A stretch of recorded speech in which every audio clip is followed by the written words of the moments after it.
Today we're talking about the cookie crumbling. I'm joined by marketing experts Cleo Hay and Todd Silverstein. Cleo, would you like to introduce yourself? Hi, my name is Cleo. I've been at Macy's for 4 years now, heading up the SEM team, so dealing with everything that is a pay-per-click model and tackling this beast one day at a time. Todd? Hey everyone, Todd Silverstein. I have worked at three holdcos, most recently at Edelman, and now I've made the jump to Drum, which is an independent agency, very much invested in advancing the performance marketing model, especially for challenger brands. So very much impacted in all kinds of special ways from these announcements that keep coming out, and very much looking forward to discussing how we're helping our clients navigate the path forward. Great. So, this industry was built on cookies. A lot of people don't know that cookies were never meant to be the kind of default tracking method of the advertising industry. They were really just to make web browsing better and easier. For example, when you go to some site like YouTube, cookies remember what your volume settings are. So when you go back to YouTube, it'll play everything at the same volume.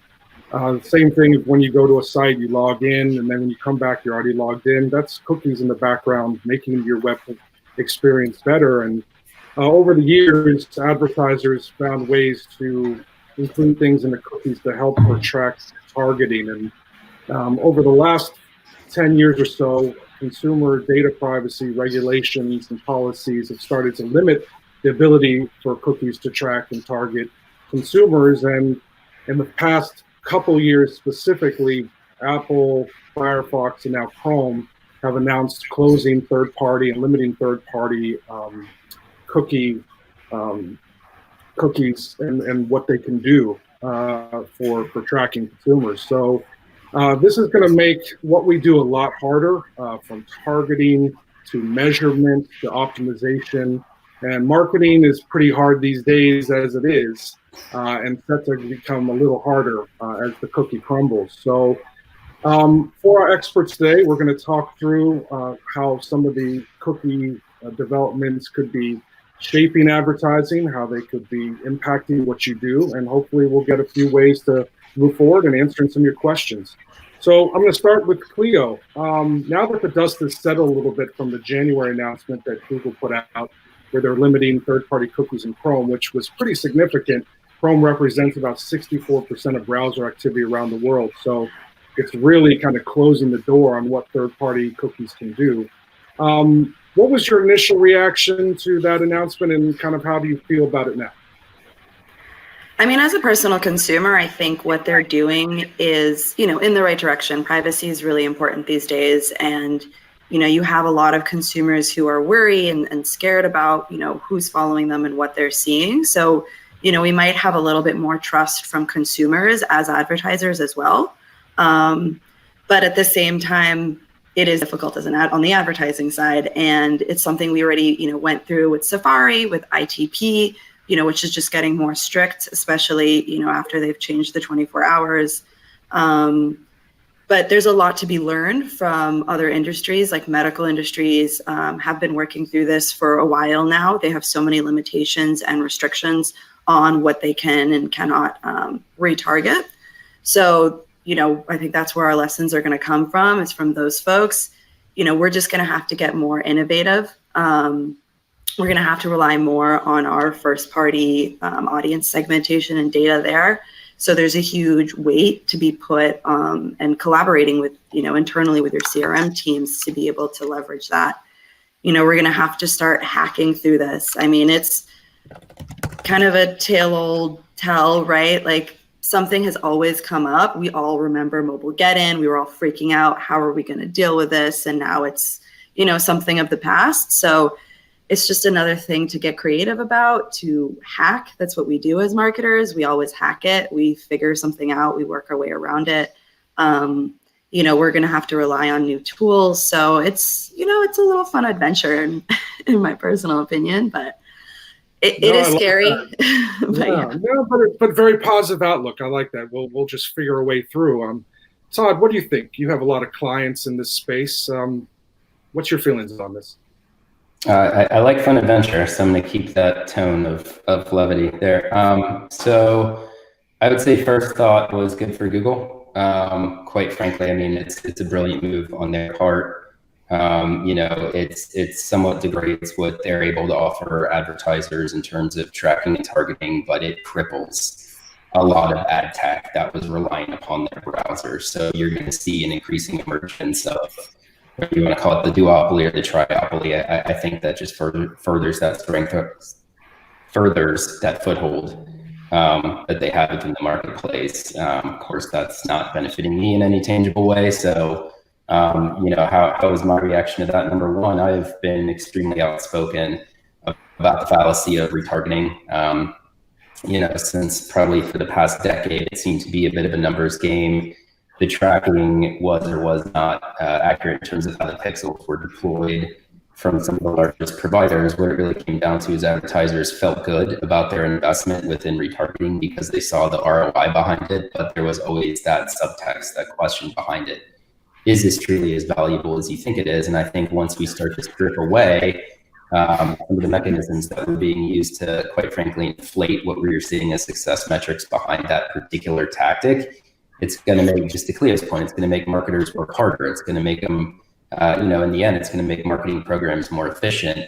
And that's something we've been pushing our clients towards very hard. It's look at it from an audience or a tracking perspective. Sometimes they're disparate concepts, but quite frankly, they're very intertwined in terms of you need to better understand your audience and you need to do a better job of bringing them into your brand's ecosystem and getting your own first party data to build out and be able to utilize that accordingly, rather than relying on, I sometimes refer to as the cheap panacea of third party data, which is great for scale, but definitely degrades precision, right? So I think in the short term, pain; in the long term, quite frankly, it's a boon for the entire marketing industry because it's going to alleviate one of the mirages behind data-driven marketing.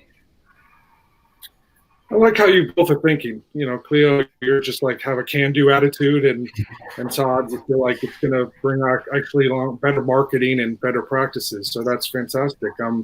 Now, both of you are experienced marketers, veteran marketers, but what did you hear from your colleagues? Todd, what did you hear, being an agency guy, what did you hear from your clients? What were their questions?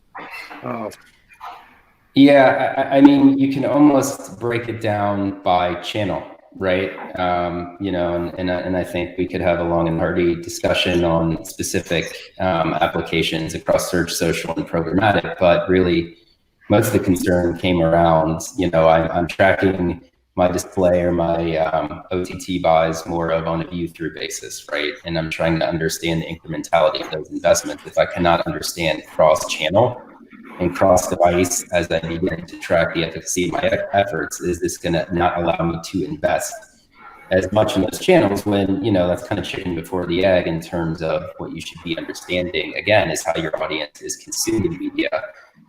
Focusing on channels like search and social, which again are less beholden to some of these third-party tracking shenanigans because they very well crafted their own ecosystems to operate in and understand user behavior, intent, and other signals like that.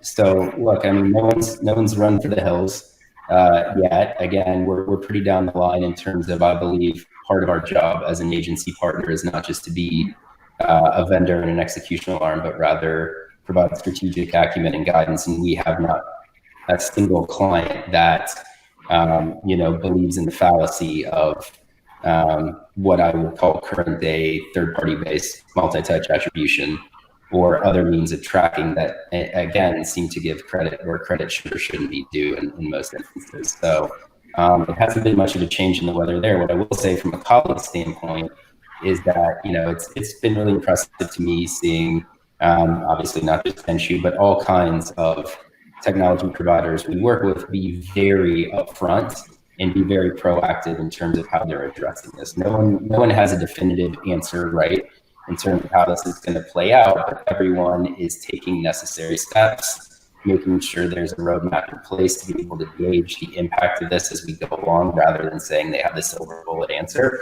And some of the business models are almost solely reliant on third-party cookie tracking right now. And they've been pretty upfront and honest about that we need to pivot and find a way to make our service or our technology valuable to you in light of that. And that to me is really cool.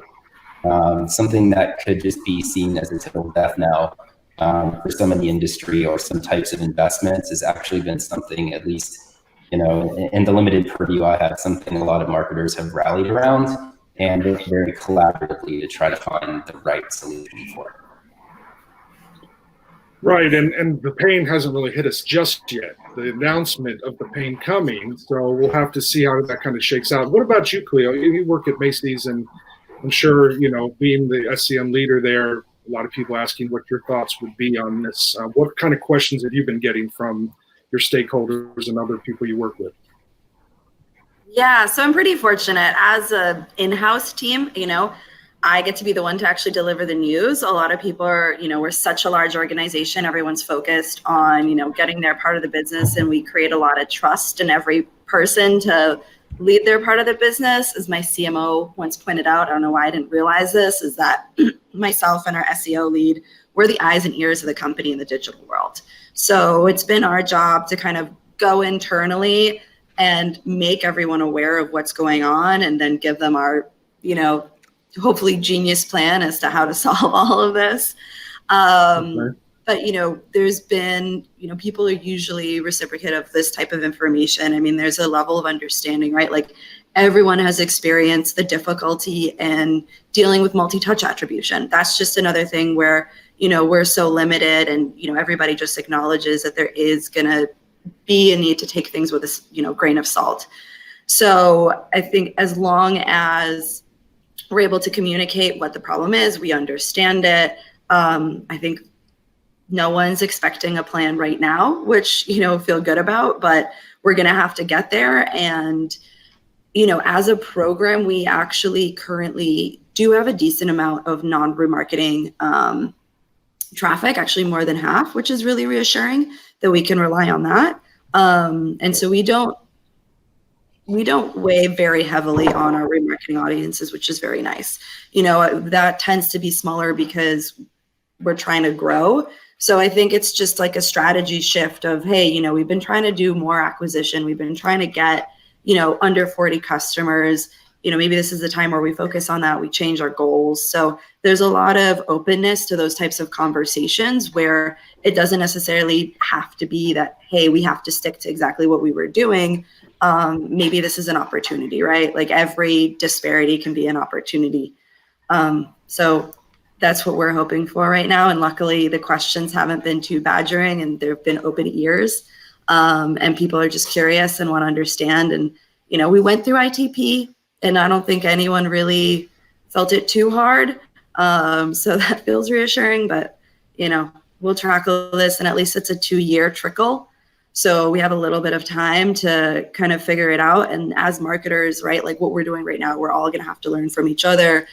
That's kind of, I feel like all of us know someone we used to work with in the industry that we ping and like, hey, how have you been dealing with this? We work with, our reps. How have other clients been dealing with this? So we're all going to have to information share. Hopefully everyone's nice about it. But yeah, luckily the questions are more so just, okay, educate us on this. Like, what do you think about it? So it's been a slow conversation. Yeah, and as director of content marketing here at Kenshu, I get a lot of questions from my own team, because they're getting questions from clients and what we can say, what we can't say. And I think the same thing here applies, where there's a lot of understanding things are going to happen. They're not really sure how things are going to fall out. And like you said, it's going to be a bit of a trickle over the next 2 years. So we'll see how it goes. But if everyone has the same attitudes as you guys have, I think marketing will be in a good place. Todd, I want to go back to something you mentioned earlier about the publishers and how they've cultivated these rich first-party ecosystems, and they might be the beneficiaries somewhat of this closing of third-party tracking. And we know not all retargeting will go away. Certainly retargeting within one of these ecosystems, within a Google, within a Facebook, within Amazon, and other big publishers will exist, and it might even be stronger given what's going to happen. But seeing as these publishers might be the beneficiaries of some of these policy changes, what should we as marketers kind of expect from them, or what could we ask of them? What would you want from them moving forward in this kind of new reality? Yeah, and first, thank you. I've never been accused of being so optimistic before, so I'm glad that's shown through. So look, I think, and I'm 90% confident Clea is probably going to echo exactly what the sentiment is, as would the majority of marketers out there. We need more transparency from the major publishers. We need to better understand audiences, incremental impact, levers that are being pulled behind the black box. It is definitely, it seems to be an arms race right now between Google and Facebook in terms of who can deprecate more features and promote the value of their machine learning at a higher level, and in doing so, place more roadblocks in front of advertisers, very sophisticated advertisers who have the acumen and wherewithal to actually manipulate, again, the advertising levers to make the machine work the hardest for them, are not being given the opportunity for that, because 80-20 rule, those publishers want to appeal more to the small and mid-sized businesses that may or may not have the ability to function at that high of a level. That said, that's really becoming an issue, because as more investment inevitably is going to be put in that direction, we're going to have so much less intelligence about our marketing. And performance marketing is not just about ROI, bottom line return, customer lifetime value. All those are the most important metrics, but it's always been the coolest thing about digital marketing is that it provides such incredible real-time insight and intelligence into everything you're doing, right? Competitive, your product, your offer, your call to action, your value proposition, the audiences you resonate with, the audiences you don't resonate with. And if we don't have all of that at our fingertips as we begin to potentially push more money into the ecosystems where we're going to have more freedom to operate, it's going to be hard for, I've been banging the drum a lot recently on the fact that brand and performance marketing have long lived in silos, but should now be operated in a unified capacity, because you build a brand through customer acquisition, right? Something like Facebook gives you a canvas to be creative enough to have brand resonance, so you don't need to buy certain reach and frequency in linear TV, for example, which is how marketers used to approach it. So as even the brand side of the house is going to be interested in investing more in channels like this, by God, they're going to want more information as they do these brand or comms planning exercises, and they're not going to have that feedback loop if publishers keep walking down this path they've been on for the last 2 to 3 years. So that is about as passionate a plea as I can conjure to our friends over in Silicon Valley to make with some sense of transparency moving forward for marketers, because it is only going to benefit them as well as us. Yeah, I wonder, what they can and can't do. I mean, one of the issues with consumer data privacy is things that were kind of seen as gray and eventually become no-nos. And so it's hard to kind of understand where that perception is going to shift 5 years from now. So I can see these publishers wanting to provide more transparency, but maybe holding back a little. What do you think? I mean, what's your ask to some of your publisher reps? Macy's a top advertiser. You definitely have the ear of some of these publishers. Like, is transparency? Are there other things? Yeah, I mean, we've been yelling transparency from the rooftops. It's been a policy. If we can't track it, we can't touch it. And, when you think about big organizations, we have so many segmented teams, and they're blurring those lines. So we don't even, if you don't know where our traffic's going, how can we justify any of it? So it's been really difficult to adopt any of the new tools or any of the new products or features that Google has put out, because everything is this one size fits all bucket. And, I see a lot of value in it for SMBs, right? If you're a mom and pop shop and you don't really know much about marketing, you aren't really using an advanced tracking system, and Google Analytics is good enough for you, then that's wonderful. I think it's a really big help to those type of folks. I mean, my parents have their own business. I run their, AdWords for them on the side, and it's a great tool for them, but it's not a one size fits all tool. It's not gonna,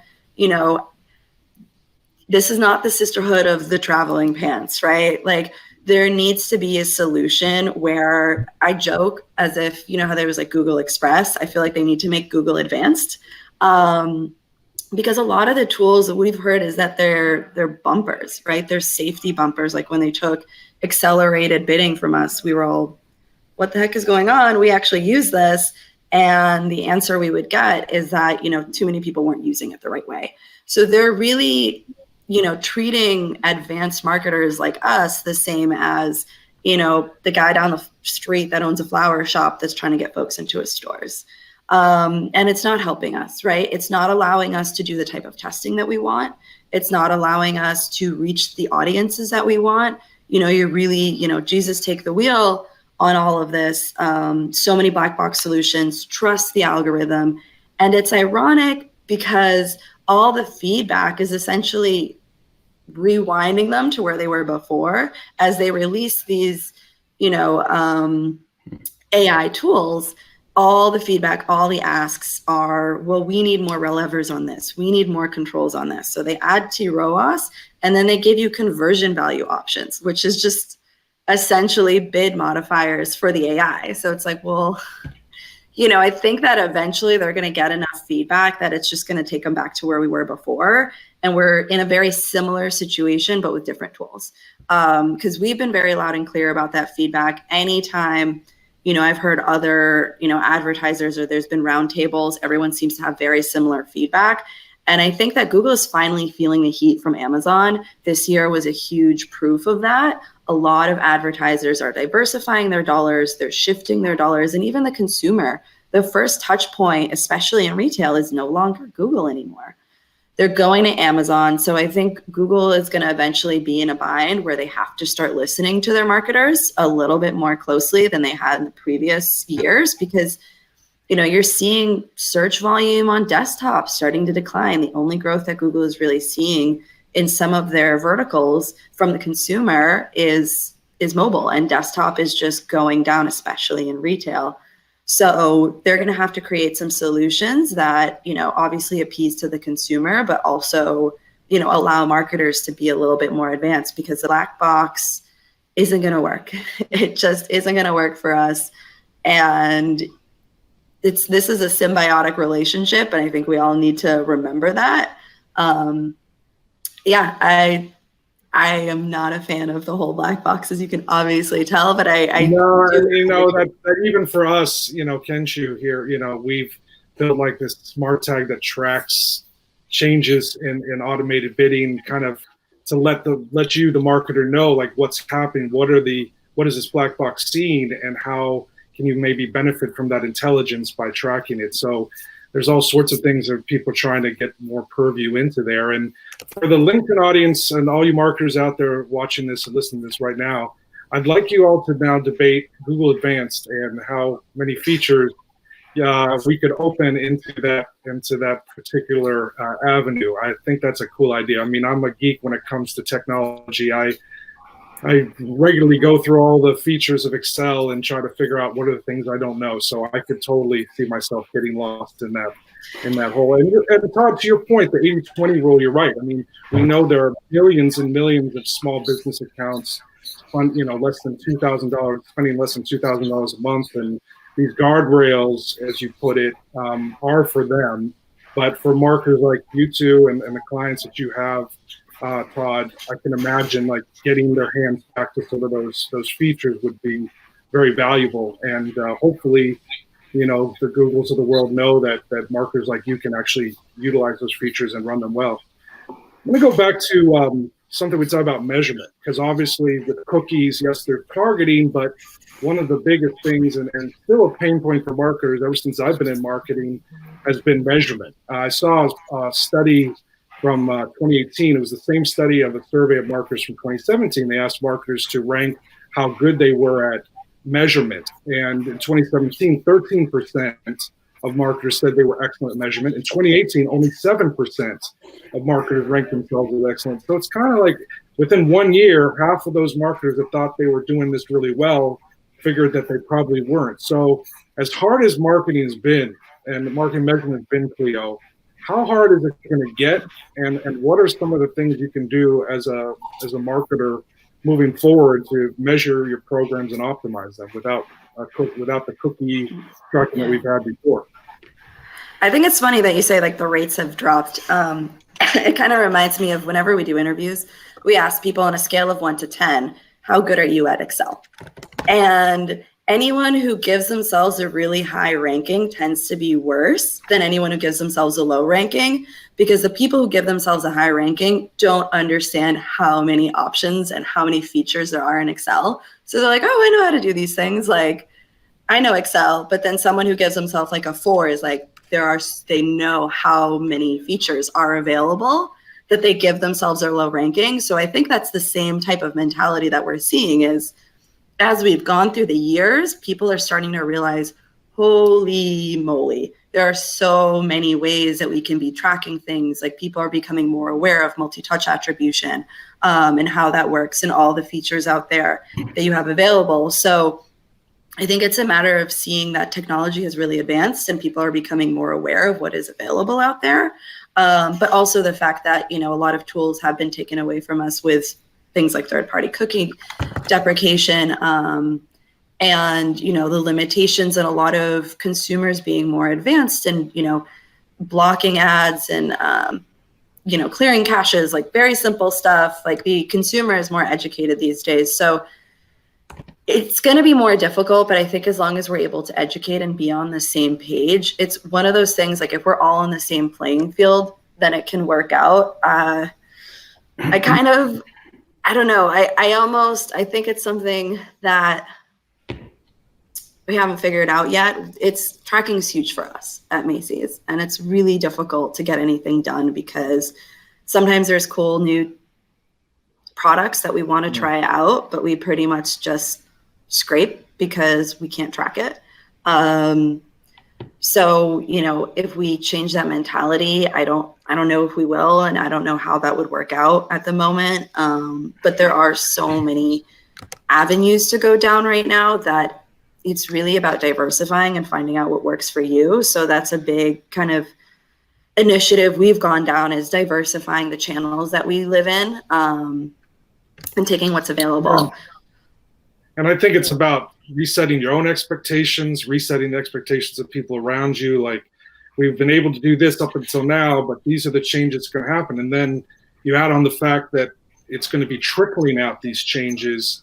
You may just wake up one day and things may be completely different. Todd, I'm an agency guy from a long time ago, and I know what it means to be the clients, like you said, look to you to be the experts in these things. And so how are you starting to slowly kind of reset expectations, or how are you framing this, and how's your team framing this for clients?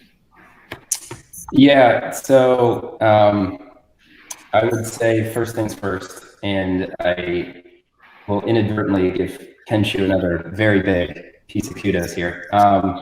Incrementality to me has been the missing link in terms of how we measure. And I know that's inherently baked into MMM or MTA models, but I don't think it's necessarily inherent in the way we plan and buy media, in that, you can find signals in the noise if you have enough data points to correlate and understand what touch points are valuable. A lot of marketers, quite frankly, aren't spending at that type of scale. You absolutely have to be doing test and control. You have to have variables in place every time you make media buys, whether it be throttling channels, audiences, videos, any other amount of layers that you can optimize against. Because if you just look at the readout from Google Analytics or Facebook attribution, or the MTA model you just paid $1 million to license, or anything and everything else in between, you're still not getting the full picture behind that. So, again, as the role we play with clients, we've been pushing extremely hard. Even if you think, you're getting value from this measurement construct you've used since time immemorial. There is so much more you could and should be doing to be able to validate these data points. You should be looking at viewability if we're talking about programmatic. Even some MTA models aren't taking into account whether or not the impressions that are being tracked against the model were actually viewed by a human being or a bot, right? I mean, there's just this, I refrain from being hyperbolic and calling it a seedy underbelly, but there is this layer to digital marketing that seems to be predicated upon, a bit of fallacy, right? So again, back to my Pollyanna take on this whole thing, this takes marketers like myself and like the clients I've always enjoyed working with that always questioned whether or not there was validity in the way we were already measuring and trying to go 2 steps beyond. That only helps further that agenda. And one other thing I would say to that, and this goes, I think, back into the incrementality piece of it, is making sure when you activate marketing campaigns on the front end, you're segmenting them correctly, right? Because everything ladders back to, you could pay all the money in the world for the best tracking in the world, but if you did not correctly set up your advertising on the front end by channel, by audience, by objective, then there is absolutely no way possible that you're ever going to get a valid read on the back end. So hopefully, and perhaps, right, not being able to be so overly reliant on third-party tracking to fill in some of the measurement gaps we've always entrusted it to, we will be forced to put more rigor behind how we actually approach planning media, and then being able to optimize the buys correctly in flight, rather than, again, waiting on a magical readout that happened from a machine at the tail end of that. And to me, that is absolutely where every marketer should be right now. It should not have to have been poked and prodded by Google making an announcement like this to start to move in that direction. I love your take on here, and to be self-reliant. And it's something I've always told marketers that, you kind of have to create your own custom measurement way. There are tools and there are methodologies, but yeah, just trusting one system doesn't make sense. And certainly you mentioned Kenshu, so I will too. We see the world as being that marketers will become more experimentally driven, and pretty much every part of the campaign will be tested and experimented on. Incrementality, for those that you don't know, it uses test and control groups to understand when you introduce or take out marketing elements into a campaign, if it has lift or not.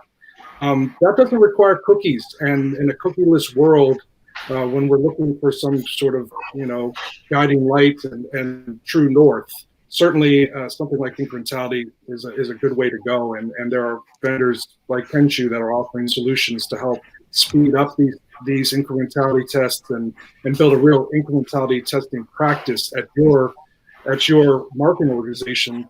We think the creative teams will be testing messaging, the bidding teams will be testing, what you're paying.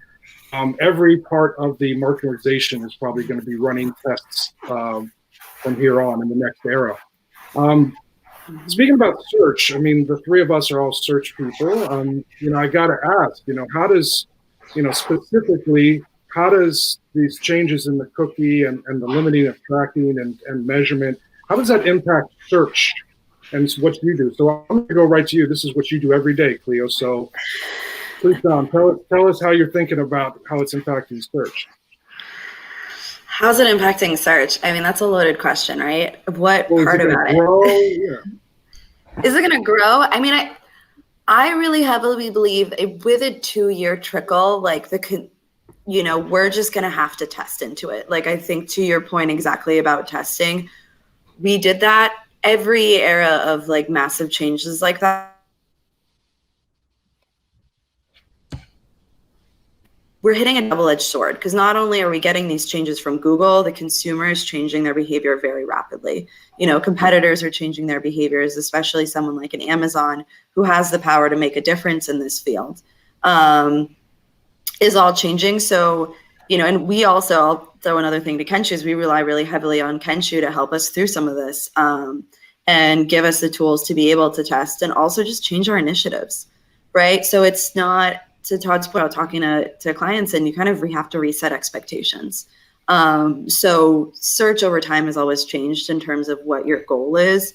Even just if you're ROAS based, okay, now we are smarter, we can have higher ROAS goals. And then, as opposed to when things first got started, everyone was just super excited about getting site links and getting the message out there. So a little bit is going to have to be setting expectations, setting different goals for what we actually want to achieve in the search world, more realistic goals. How I think a lot of people kind of relied on remarketing and dynamic remarketing for quick wins to kind of dilute their overall return. So we might not have as many quick wins and low-hanging fruit as we did before, or they also could just be more convoluted in terms of the data that we're seeing. So whether it's changing our tools or just getting more tools and doing kind of like triangulation, obviously at Macy's is a massive organization. We have so many ways of looking at our reporting and so many different tools that are measuring. I mean, we have 3 different types of offline measurement tools. So we're always kind of comparing and contrasting, and there's some huge discrepancies between them sometimes. So every once in a while you have to do like a lick in the wind, which is terrible, but because there isn't going to be any consistency. There hasn't been for a while because, like Todd was saying, is that a lot of these models miss out on different features and everyone has their own proprietary black box way of taking into account this measurement. So, one thing, as the lines have been more blurred, as it's been more difficult to really understand, the data to a true value, we've just had to create more segmentation. I really, really believe as an advanced marketer that more levels of segmentation is optimal, and that's how you're going to get a best read. Obviously that depends on your size, something like a Macy's where, we have that ability where our smallest segment can still be like hundreds of thousands, where smaller, marketers might not have that luxury. It's understanding where your balance is, but leveraging your own first party data. And like you said, we're going to become more self-reliant. We have a saying, right? Flawless execution or flawless response. If you're not going to be able to flawlessly execute this and take your time and make sure everything's thought through and be willing to go back and clean up work that, you tested and didn't work, that's, not how it's not going to be beneficial. So it's really a matter of, approaching this, testing it, leveraging all you have, understanding that, there are going to be gaps in what you look at, but you just have to take it all into account and just keep going through it. It's trial, test and trial, test and trial, test and trial is really what it's going to be. Yeah, I'm so passionate about full funnel search and like really attacking the full funnel. I mean, search is just such a lot of bottom heavy accounts because, a lot of other advertising drives people to search. And then, so, but we know that you got to get into the consideration sets early, and search engines, while people are researching and looking for information for their purchases, that's the best time to really reach them. Todd, to you, how does search change? How does the search marketer, think about this, or what do you see? Does the search become more valuable? Does it stay the same? What happens? Josh, I saw that gleam in your eye when you started talking full funnel search, and I'm gonna match that 110%. I've been pimping non-brand search for about a decade now, and that's not it's a microcosm of the larger, but I think that again, when you start to talk about things like third-party tracking and being overly reliant on view-through based metrics, marketers got a little distracted by the efficiency they thought they were seeing by placing 10,000 banner ads. Of course, if you put 10,000 banner ads out there, someone who saw that is going to buy something, right? That's just math, that's algebra. I think the value of a click you get through search, even if you're paying $5 for that click, there is some level of intent behind the person who's coming to your site or to your app based on what they were putting in that nice little search box. And now you bring them into your ecosystem and you try to make them part of your first party data set, whether or not they convert immediately. That has so much more intrinsic benefit to growing the business than does just carpet bombing, every single website with a banner ad. So, again, and another kudos to Google for being 2 steps ahead of this. Maybe they're orchestrating all this just to help bring us all back to the basics and show the value of search. But there's so much more marketers can and should be doing within search. Brand to focus on brand is smart from an ROI perspective, if that's what you're being graded on. And I can't fault a marketer whose main objective is ROI. They're going to focus on brand, but that's not building your customer database. That's not doing your client acquisition. That's not raising awareness of your brand. All of these things can very easily be ascertained by correctly deploying search. And to Cleo's point, looking at KPIs, right? If we're looking at certain buys, if we look at a funnel standpoint and expecting those to return the same ROI as your brand term, you're inherently going to lose. But we need to be taking a longer term look at the actual efficacy of the media buys we're making. And that's where search is going to shine. Right. And I think there's just so much opportunity. And I know Google has done a great job starting to overlay some semblance of audience into search, which is huge and is only going to proliferate as we go on. So if you're talking about buying, a generic air quotes keyword 5 years ago and talking about buying one a day, there's a world of difference in terms of how precise you can be and how targeted you can be and how much value that can have to your business. And that's going to continue to proliferate as additional audience-based features are rolled out. So always and forever, man, 10 toes down on search. I think that what we're going to see is going to be the right industry correction back towards really focusing on that medium. Yeah, and that's the huge fear with Google's automation tools, right? Is that it goes after your performing audiences. So you just see an over penetration in your existing audiences because it's just hitting what it knows is going to work. And so, you take Macy's, right? Like, who's our core customer? I call them the soccer mom. I hope no one from Macy's is watching this. And, we see interesting things, right? Like, my biggest concern was like, how high is our penetration going to be in remarketing if we adopt these tools? And then some interesting stuff that we worked with Kenshu to really analyze is the higher penetration to desktop, which inadvertently means a higher age group, which means that we were missing out on the millennials because they're shopping on mobile. So, that is the biggest fear when you come into a lot of this black box is you lose that funnel. I can't tell you how many times I've drawn funnel on a whiteboard in the office and, sat down with our analytics team who are like, hey, why are you, spending all this money on this traffic that isn't garnering as much ROI as this traffic?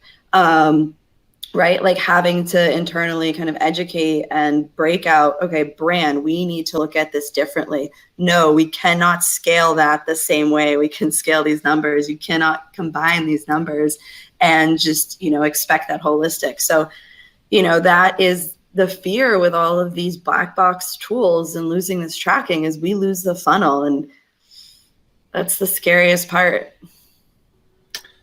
I'm with you on that one.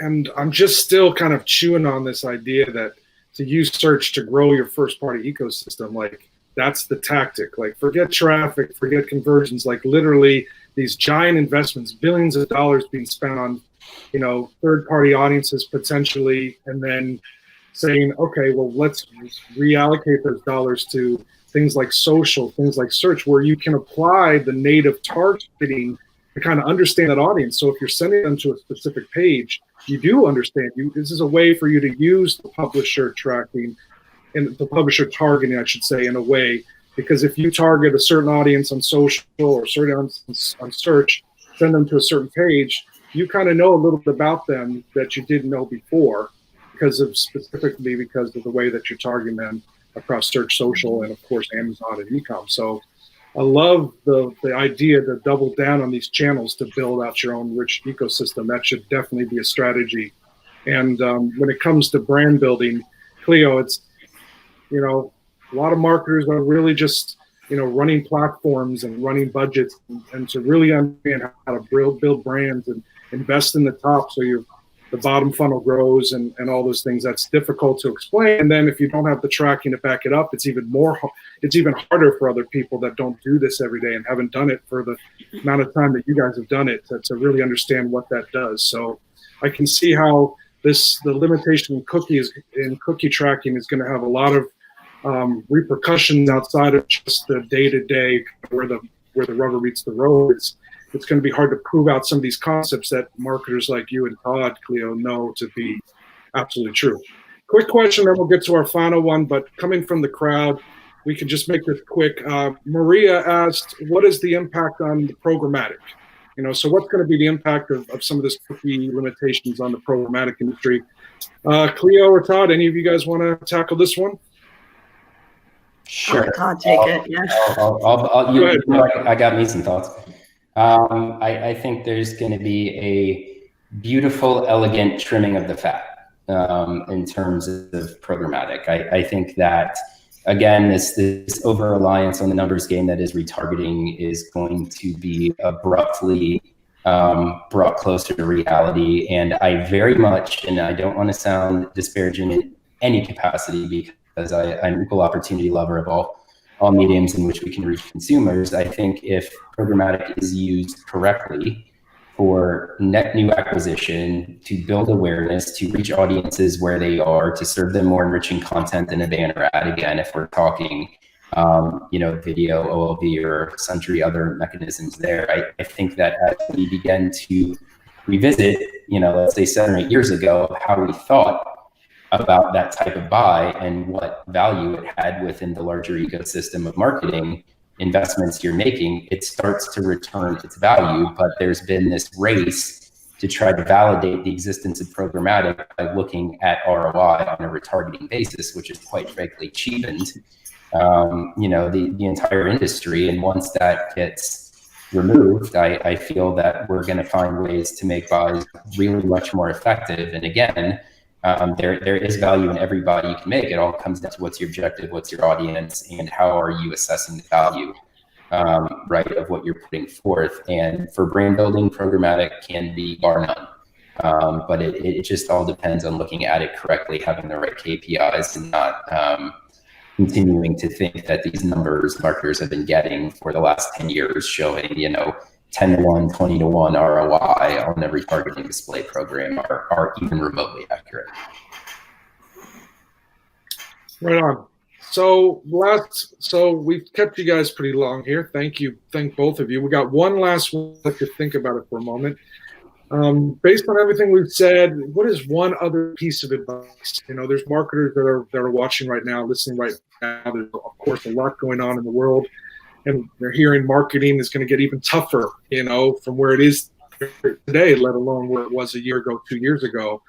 So for those marketers out there confused or worried about how cookie limitation is going to impact their world, and I think you guys have done a great job of framing how the marketers should really be looking at this future state, and it's actually very empowering and powerful. And you guys have been and strong message, Cleo and Todd. Thank you so much today. And but one last piece of advice, whether it's small tactical, big strategic, is it calm? Don't stay calm, don't worry, mind the gap. Todd, what's your final piece of advice for those out there that are worried about or confused about what's going on with the cookie space? Yeah, I mean, you riffed on it from what I said, and I'll riff on your riff and my riff. Right? It is, again, creating an actual genuine engagement with the consumers you're targeting, instead of trying to rely on third-party data to place ads that are driven by what is supposed to be a buying behavior or a certain demographic they fit into because this information you license says that's the case. That's always been, to me, a silly way to approach it. You might as well buy linear TV and just call it a day. If that's how we're talking about reaching and engaging with audiences, what we need to be doing is bringing them into our own brand ecosystem and utilizing them in that capacity. I'll give you one small example because Cleo's done such a damn good job. She's thrown out about 5 really tangible examples. So, there's one CPG client I recently worked on that, followed the industry norm, which is to be able to look at credit card transactional data and understand, ways and means to target consumers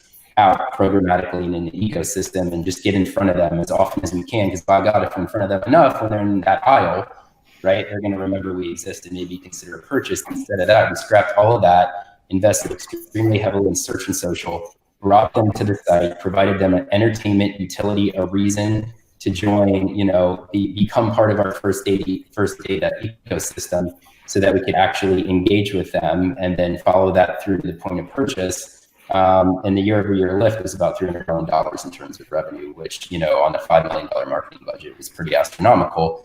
That to me does not say, we're the most incredible marketers in the world. What that says to me is, dear God, there is such an opportunity to approach marketing in a way that your competitors are not right now, and actually do something that's going to provide value to your business and build it long-term, rather than continue to follow the path that marketers think is right. Again, largely predicated upon the value they perceive to exist within third-party based tracking. I'll end it with, my ray and shine you've come to know me as having over the last 50 minutes.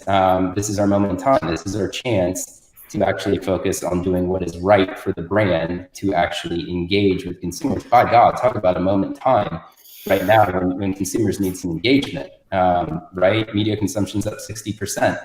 I read a Nielsen stat since we all got quarantined, essentially. Mm-hmm. This is the moment in time for your brand to provide value, not focus on short-term sales in the moment, but parlay that into long-term benefit and make it mutual for the consumer as well. And I think, as much as people like to besmirch marketing practices sometimes as consumers, if we actually see brands start to pivot in that direction, it will reframe the entire narrative, and we're all going to be one big happy utopian marketer and consumer society coming out the other end. Mr. Sunshine and Ms. Cleo. Yeah, I'm, right along with you. I think number one is, to what you were saying, Josh, yes, stay calm. Don't freak out. We've been through other, times of disparity. We'll get through this. Just stay smart and stay innovative. To Todd's point, right? One thing that makes me cringe the most is hearing someone say best practices. I warn, do not fall into the trap of best practices. Find something that works for you and your brand, right? The tools that you have available, the customers and how they respond to your brand, because what is going to be best practice isn't going to work for everyone. We, as much as we can say, hey, this worked for so-and-so, or this worked in this area, that is not the answer at all. It is all about trying to figure out what your specific consumer responds to with your brand, and also having different strategies for different levels of the funnel, right? You're not going to treat your remarketing audiences or your first party data audiences the way that you're going to treat kind of an acquisition or a person who's never heard of your name before. And, you look at Macy's, I don't think there's anyone who hasn't heard of Macy's. Even people from abroad are like, wait, Macy's is real? I thought it was just in the movies. But right, that's a unique situation to deal with, is I'm never trying to tell anyone what Macy's is. So the best practices, I think, can just get thrown out the window, and you use them as, a template and then build from there. So that's my kind of 2 cents on, how to approach this, is stay innovative. Don't ever give in to the tool. It is your industry to work, and just keep hacking it. Don't ever, at best, just no best practices. Well, there's a few best practices for this conversation that I'd like to pull out. No, I'm just kidding you. I'm joking with you there. But a couple of things I just wrote down that I'd like to share with our audience today. Todd, you said build your programs for later insight. I love that. A lot of times we build our programs so they can be managed easier. You don't put all your keywords in one ad group, for example, so that you can split them out and do well. So I like that, how you can build so that you can derive insights later, so that you can do this testing. If you don't build it out in a way that that enables testing after once you get going, then it's going to be hard to pull out those insights. And then I kind of distilling down what you said before, to instead of a lot of quantity of sterile engagement, more quality personal engagement. I think that's a great message, especially for digital marketers. A lot of it's ones and zeros, and messages are flying by at light speed, and ads are flying through at light speed. It's good to just really remember the customer here. And if you could really do right by the customer and build a great engagement with the customer, that's what brings in value and revenue. Cleo, for you, testing. You said that word a bunch of times throughout today, and testing to drive insights that drive better testing to drive more insights. So it's kind of like you're just going up, you're getting smarter by testing and then learning and then creating new tests, et cetera. And then, of course, what you just said about staying innovative, there are best practices, but those should be scrutinized because each and every one of us, works for a marketing organization that's slightly different than the other. We're in a different space, a different time, a different geo, a different audience, et cetera. So, those best practices are a good kind of rule of thumb, and then leap from there if that how they really should impact your program. So thank you, Cleo. Thank you, Todd. Thank you for joining us for this Ask the Expert series. Stay with us. Go to kenshu.com to learn more. Read our content at kenshu.com/blog to learn about these things. I'll be going through some of the questions that you guys asked today, and probably Monday you'll see a blog post where we kind of address each and one of those questions, see if I can get Cleo and Todd to even help with that. So thank you very much, and see you next time. All right. Thank you. Thanks, guys.